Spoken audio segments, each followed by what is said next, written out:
Hi, Danny from Def Motion, and I'm here to talk to you about the last program that you will ever need. The idea behind this was just to keep workouts like super simple. Most people train sort of like 3 times a week. So basically this is a workout that's split into a workout A and a workout B. It's super simple to remember and consists of all our favorites, all the things that are going to work. So the big compound lifts, your squats, your deadlift, your pushing, your pulling, and I've actually included jumping in there as well. Jumping is a widely underrated and underused training methodology that has a humongous transferable skill to sort of anyone that plays any sort of sport or does any sort of running. And the reason being is just it teaches you to accept ground reaction forces, which are vitally important if you do any sort of sport or any sort of running.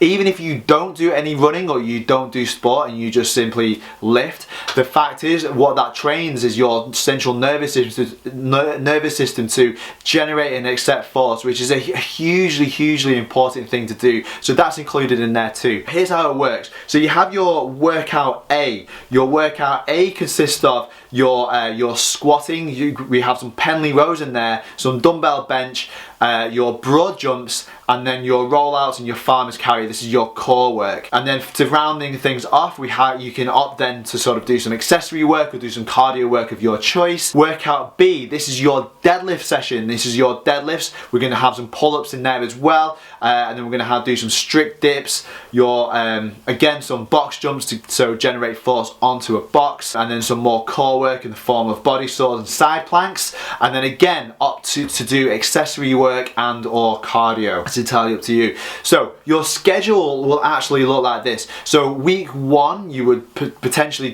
just do workout A, then followed by workout B, back to workout A again, and then the week after you would do workout B, workout A, workout B. So it's really simple. So all you do is actually alternate it. The only thing that kind of gets a little bit complicated is in your second session of the same workout. So for example, in the example that I just gave, week 1 where you did workout A twice, your second workout A, your squats would actually be a little bit lighter, probably down by about 15%. And the reason being is we want to be able to stimulate the nervous system to produce force to stand the bar up and that to actually move you quickly. And it's a really good option to sort of like to bring that in there, just a little bit more explosiveness. The other thing as well that we've changed within that is both workouts have a pressing or a pushing option, and both are sort of on the horizontal plane. So your second workout, you would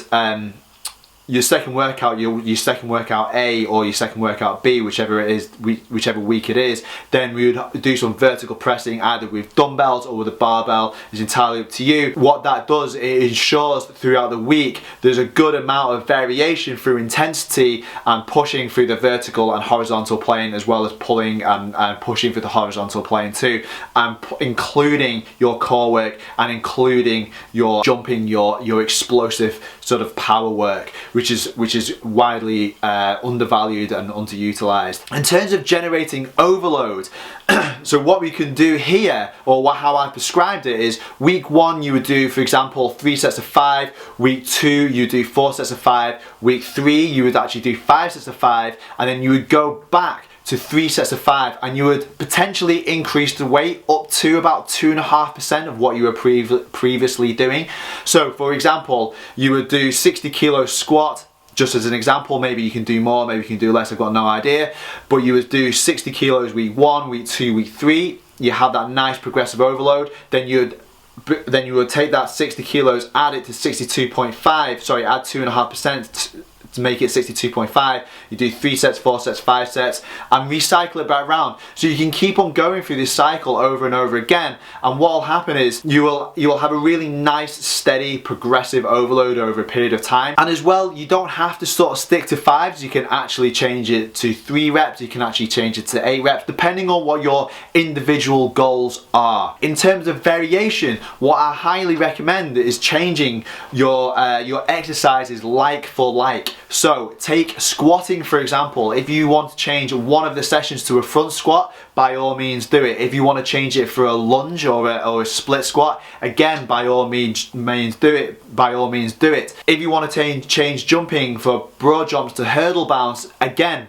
go for it. The whole point is to use this as a blueprint, as a guide to so you can actually go ahead and change this workout as many different ways as you possibly can to again to sort of like increase that sort of stimulus to the muscles and the nervous system, and in different ways of that you can overload it again through the method that I just mentioned, and it gives you plenty of options. So in theory you can really run this program for months and months and years, just using it as a blueprint and change the workouts, change the volume, change the volume of training through sets and reps, change the exercises and the stimulus through exercise selection, and just by manipulating those, you'll have an endless array of workouts and a really nice way of tracking it. I highly recommend getting a workout journal. So you've got your workout A, you've got your workout B, and track what it is that you're doing so you understand and know what your working sets are. You also can track your progression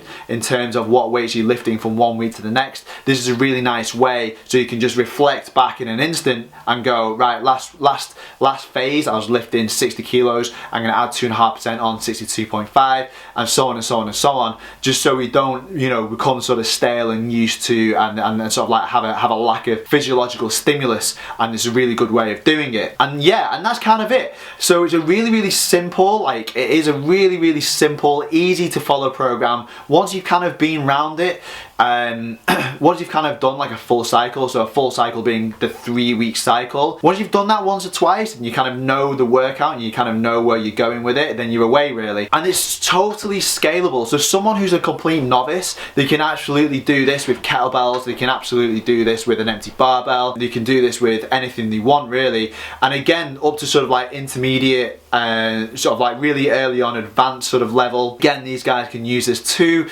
and they can really change that sort of stimulus. In terms of how strong you can possibly get, this is a typical workout that I follow, and I sort of squat and deadlift comfortably, well, deadlift over double my own body weight, squatting comfortably over 1.5 my body weight. And for my activities, what my things that I do in my life, that I am plenty strong for that. You know, that's some casual running, some cardio, gives me plenty of time to sort of like run my business, also sort of like take part in jiu-jitsu, ride my mountain bike, and all the other crazy things I like to do with my life. That is your program, and I've named it the last program that you'll ever need because there's just so much variety and so much overload that is within it. Just a quick overview on that: you have a workout A, you have a workout B. They are on your sheet. You alternate those workouts: workout A, workout B, workout A, workout B, and so on and so on and so on. On the second session of on the second workout, on the second session of the same workout. So for example, week 1, your second workout A, reduce the weight slightly, swap the press from a horizontal press to a vertical press. Your variation in terms of overload comes through week 1, 3 sets, week 2, 4 sets, week 3, 5 sets is your biggest volume of training week that you have. Then you recycle it back round, add 2.5% on, and go again. In terms of variation of exercises, swap like for like. And that really is it, guys. Get hold of it, give it a practice, use it, see what you can come up with, enjoy it. Yeah, just have a load of fun with it. Let me know how you get on, and I will catch you in the next video.